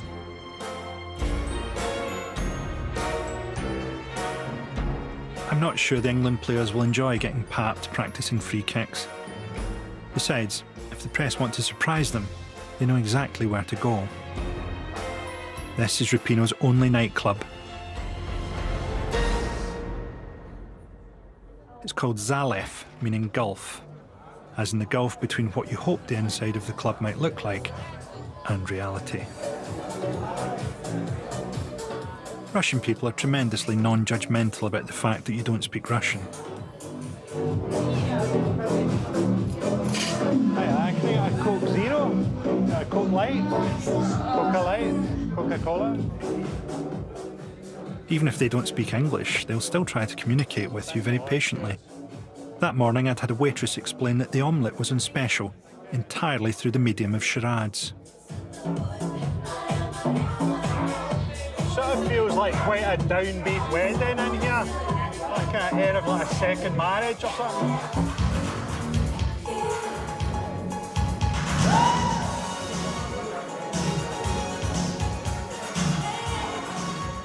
This is actually how all nightclubs look when you're not drinking. Everyone seems to be enjoying themselves, and it's hard to be judgmental about anyone who manages to have a good time on a frozen tundra.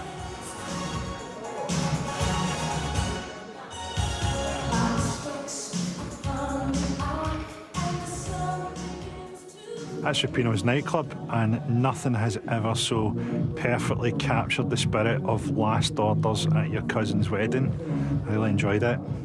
Some older ladies with a lot of stamina there, and some guys turning up without a jacket, despite the fact that just across the car park the sea is frozen. You can pretty much walk to Finland from here. A guy just had a jumper on. I think it's a really good choice of base for England, because England's perennial problem in tournaments is that their squad tends to be a bunch of inhibition-free sexual buccaneers, and this should put a cork in it.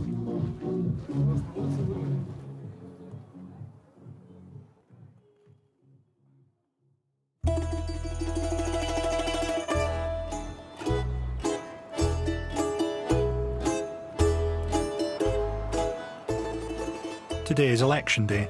Over the next 22 hours, Russians across the country's 11 time zones will be voting for their next president.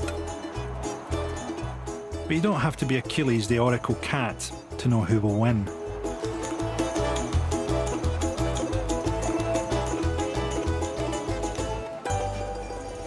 Amazingly, the crew and I can just wander in, no questions asked. This is a Russian polling station. Quite busy.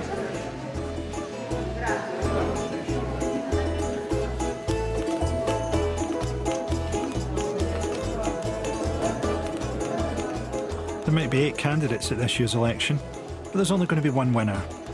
Vladimir Putin has won Russia's last 3 elections, despite having the name of a gay porn star. Russians are still coming to terms with democracy. It's very much a managed democracy. And in this managed democracy, Putin has managed to be in power for 18 years. I'm a musician 65 years. Now I have 77. Wow. You look very nice. You are young. I'm young 45. Boy. Okay, put it okay.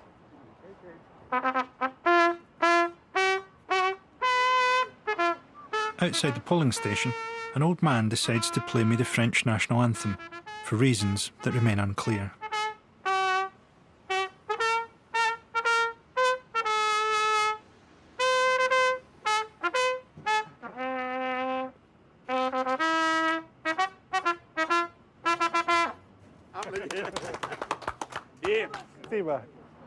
So that's the polling station, and for all we've heard about, there's worries about turnout, and people we've met have said that they weren't voting. It seems really busy here. Lots of really old people, lots of people who don't look like they'd survive these kind of winters. Lots of families, the occasional trumpeter. But you can see on the way here, I mean, it's snow all around here, and it's just absolutely spotless the way to the polling station, so they really want people to vote. Then a group of women insist on taking me somewhere.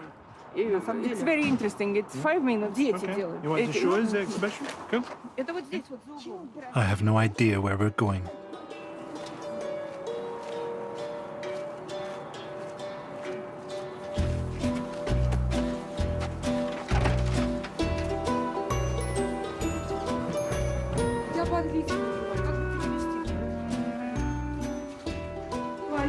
бумаги сделано вот это все.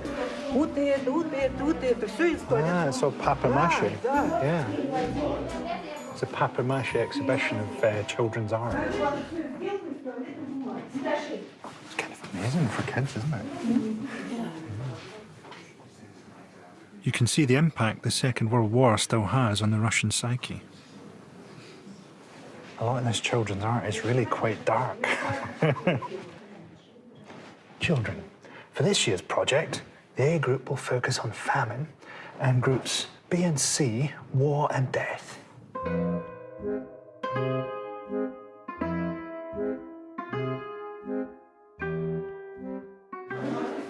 It's particularly sinister. Seems to be a couple of dead kids.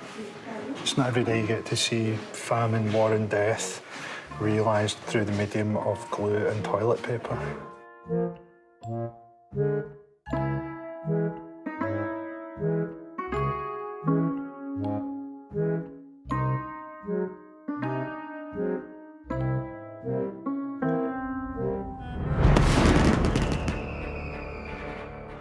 I'm leaving Russia just as Vladimir Putin is entering his 4th term in office, after storming the elections with a whopping 77% of the vote. Спасибо вам большое за результат. Я вижу в этом...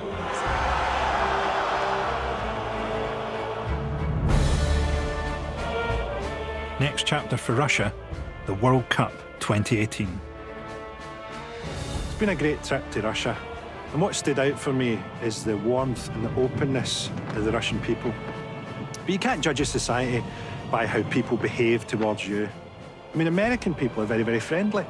Americans are friendly because they have all the stuff, and because they're on medication, and because they're worried that you might have a gun. But American society is pretty messed up, and Russian society is also pretty messed up. Sometimes when I was interviewing pretty normal people, they'd stop in the middle of the interview and make it clear that they weren't criticising Russia or that they weren't criticising the authorities. And that to me seems a sign of a pretty repressive, authoritarian regime. Look, I know this is just a wee show about the World Cup. A lot of you have just tuned in to see the stadiums, right? But let's talk about othering. Othering is the idea that, often for political purposes, we create a group of people who are an out-group, who are the people who are totally different, totally alien to ourselves. And I think it's a mistake to do that with Russia, because the idea that Russia is uniquely corrupt, or is uniquely insular, or uniquely resistant to democracy, that's the same idea that Vladimir Putin uses to control the society. The things that we say to paint Russia as an official enemy are exactly the same things that Putin says to create a picture of a society under siege. During the Cold War, it suited both sides to call what was happening here socialism, even though it didn't look like any definition of socialism that there had ever been. But it suited them both to say that it was. And now I think it suits both sides to pretend that Russia has completely different values to the rest of Europe. And to be honest, I just don't think that that's true. Anyway, it's been a fun trip. But to be honest, I've been on the road for 3 weeks. I've got a stinking cold, and I'm really looking forward to watching the World Cup at home on my own sofa. Fuck this place.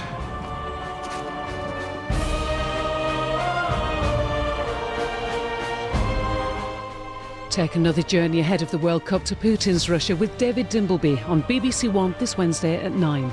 Next year on BBC Two to Atlanta, and Paperboy guests on a chat show. But it's not his rapping he's there to talk about.